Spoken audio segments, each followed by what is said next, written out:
Bonjour tout le monde, bienvenue à Taskmaster.com, j'espère que vous allez bien, merci d'être là. Aujourd'hui, on en fait une sur le bord du comptoir. Tout simplement que j'ai pas beaucoup de temps, puis je voulais vous montrer un peu comment on reconditionnait une pompe à essence sur nos vieilles machines du temps. C'est un vieux Zephyr 2 cylindres, je sais pas quelle année que c'est. C'est un cadeau que j'ai eu dans le passé, puis ça dort dans mon vieux garage slash entrepôt depuis un an et demi, je pense. Fait que là, ben, on a décidé de le sortir. Ça coûte pas cher de gaz, puis c'est le fun pour les enfants tourner en rond dans le cours. Fait que on va regarder la pompe à essence, comment ça fonctionne. Mais avant de commencer, on s'en va dans la chaîne, on clique sa petite cloche, on a des commentaires, des suggestions, mais on les écrit en bas, je vous réponds dès que possible. Bon, pompe à essence Mikuni. Diagramme est assez simple. Tout dépendamment, vous avez un 3 cylindres, un 2 cylindres, vous allez avoir plus de sorties ici. Ceci est l'impulse. Dans le fond, c'est le tuyau qui arrive de votre moteur. C'est un petit effet vacuum qui fait jouer avec les diaphragmes, les petites pastilles qu'on va voir tantôt. Ça ressemble à ça ici. Puis ici, ça c'est notre entrée d'essence, notre arrivée d'essence qui vient du réservoir. Fait qu'on va juste le nettoyer un peu. Puis on va l'ouvrir. Puis on va regarder comment ça fonctionne. Des gants, toujours de mise parce qu'on joue dans l'essence. La mienne est vide et sec depuis au moins 2 ans. Je voulais juste au moins la remettre en marche là, pour jouer sur mon vieux pote, puis pas avoir de problème. Ok, on va juste la nettoyer, puis après on va l'ouvrir. Bon, c'est un petit peu plus propre. Pour les vis, vous allez voir un boîtier en aluminium avec des vis en métal, ça colle. Vous pouvez toujours prendre un tournevis Torx pour les défaire. Ou tout simplement,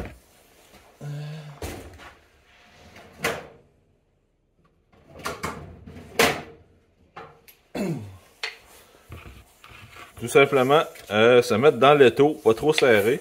Prenez un tournevis, mettez une petite pression dessus. Là, ça va mal. Mais mettez le tournevis dedans. Puis, juste une petite pression pour le dévisser. Puis, on cogne doucement, tout le temps en mettant une petite tension pour dévisser. Puis, vous allez voir, vos vis vont se défaire tout seuls sans se briser. Sinon, mais ils vont toutes se défaire ici. Puis, ça se dévissera plus. Avant d'enlever les dernières vis, on va juste se faire une marque. Dans le fond, juste pour être sûr de remettre ça ensemble. Parce que si on nettoie et on met des produits solvants, mais avec un crayon, ça va partir. Bon, moment de vérité. Qu'est-ce qu'il y a à l'intérieur?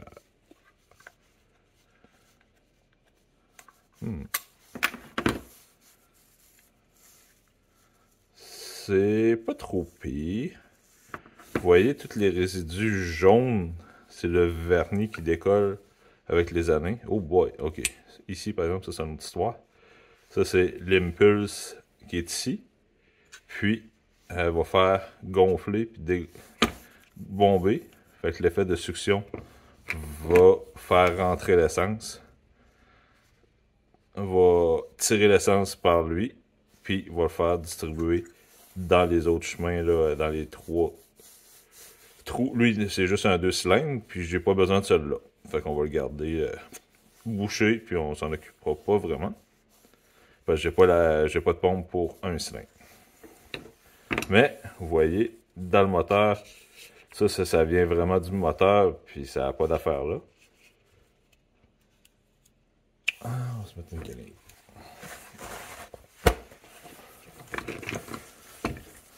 Ça sera pas chic.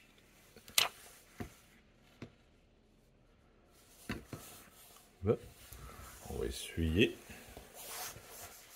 Parce que s'il y a du liquide qui se ramasse dans cette chambre-là, mais vous avez moins de succion, fait que moins bonne distribution d'essence, moins bonne performance. Moi, le kit que j'ai trouvé, c'est le concessionnaire, là, il y a des marques là, de tout et marques. Là, je vous prendrai celui qui fit pour vous.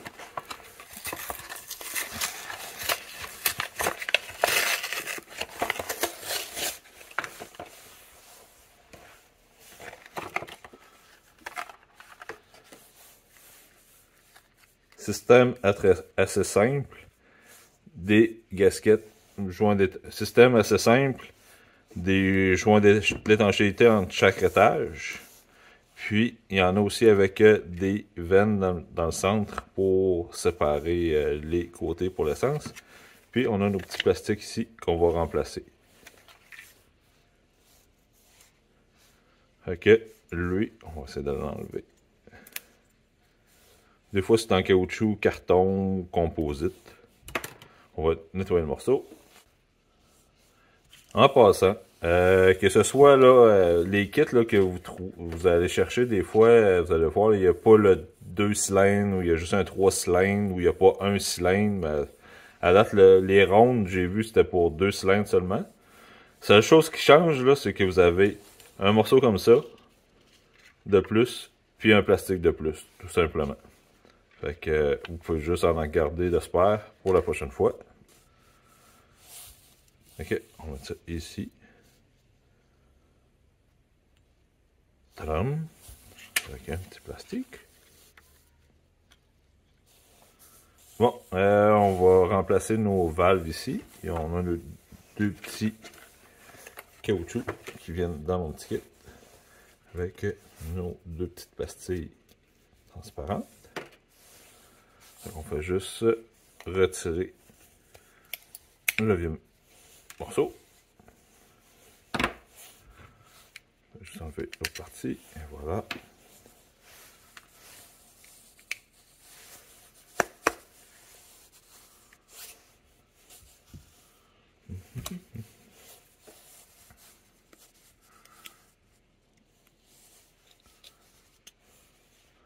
À l'occasion, si des fois là, vous avez de la misère ou l'essence circule pas bien, ça se peut que vos pastilles ici soient brisées ou qu'un des diaphragmes soit fendu. Fait que ça peut vous nuire, vous avez des bulles d'air dans l'essence ou ça peut vous causer des problèmes. Je pense que ça coûte environ une quinzaine de dollars là, pour un petit kit de reconditionnement. Fait que ça vaut la peine des fois d'investir pour aller un peu plus loin.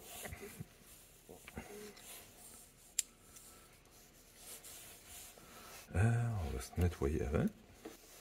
On met la petite pastille, puis on fait juste rentrer le petit bout dedans.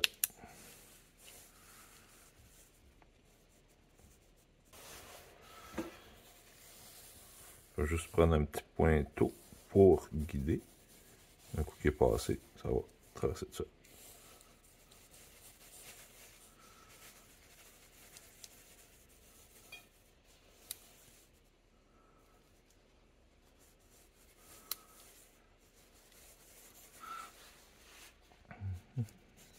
Là, ici.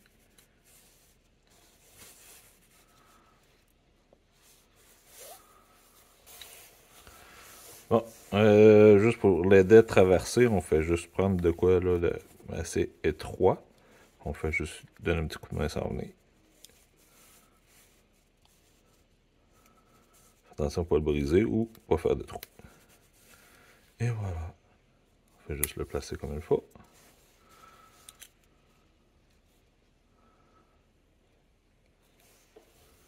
Tadam! Fait que, on va faire l'autre côté. Le deuxième morceau.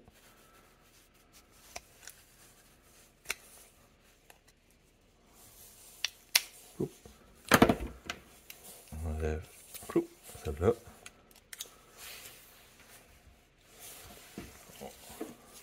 On va se nettoyer. Moi, je prends du brake cleaner tout simplement. Fait que. C'est sûr qu'il est quand même très propre, qu'il n'y ait pas de résidus. On remet la petite pastille avec notre petit capuchon.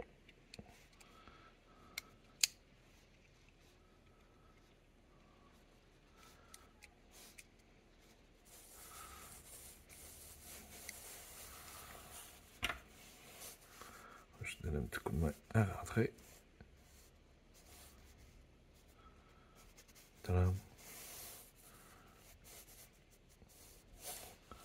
Puis on va aller chercher l'autre côté.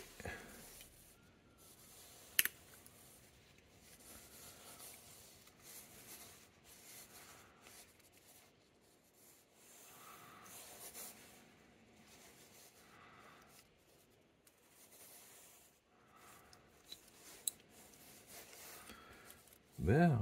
ça. Comme ça. Et voilà. Fait que nos deux morceaux sont faits. Oups, je vais bouger. Je vais mettre ici.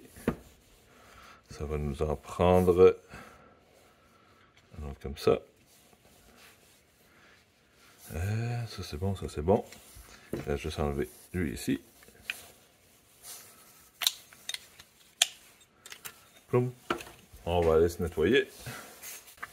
Ah, on refait notre petit sandwich. On remet le joint, le diaphragme, l'autre joint. On remet notre couvert qui va comme ça. Selon mes lignes de tantôt, tout est en ligne droit. Là, il faut juste retraverser toutes nos vis. On va juste essayer de retrouver la position. Et voilà. On fait 2-3 filets. Puis, on va s'en remettre un autre à l'opposé. Une autre vis de l'autre côté. Fait que, tu sais, c'est pas une maintenance qui est compliquée à faire. Bien souvent, c'est le plus dur, c'est de sortir la pompe où elle est. Des fois, ils ne la mettent pas à portée de main.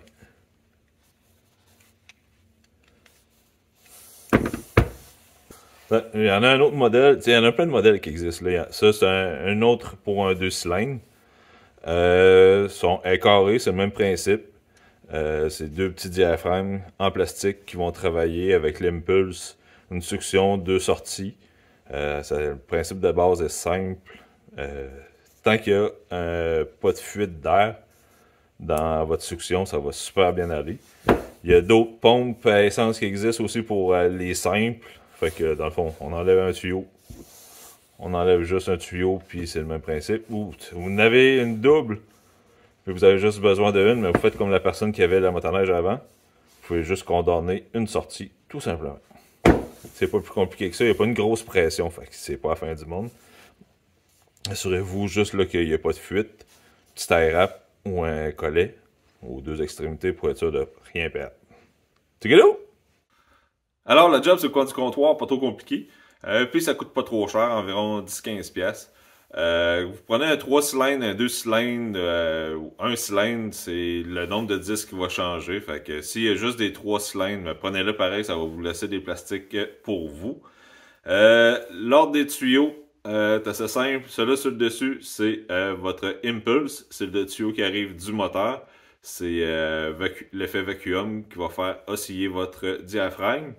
En dessous aussi, on peut voir, là, il y a les flèches. Ça, c'est les sorties d'essence. Moi, il m'en montre une ici, mais mon trou est bouché parce que c'est pour un 2 carburateur. Moi, j'en ai un autre de bouché non fonctionnel. Ben, fonctionnel, mais je m'en sers pas. J'ai juste un carburateur sur mon vieux pot. Puis, celle-là ici, c'est l'arrivée d'essence. Fait que, impulse, arrivée d'essence, puis les sorties. Puis, regardez tout simplement ça, vous allez voir les flèches, là, fiez-vous aux indications. Un petit truc là, pas trop compliqué, si vous n'avez pas de tournevis Torx pour dévisser les vis, on accote la vis, le tournevis sur la vis, on met une tension pour dévisser, on tapoche doucement, vous allez voir votre vis va se défaire tout seul, puis vous n'allez pas les briser. On fait ça à l'occasion, ça coûte pas trop cher, puis vous allez avoir un meilleur démarrage, meilleure performance, fait que ça vaut la peine. Fait que j'espère que vous avez apprécié. Si vous avez des suggestions ou des commentaires, écrivez-les en bas. Je vais vous répondre dès que possible. On s'abonne à la chaîne. On fait attention à nous autres. Et on se dit à la prochaine. Bye!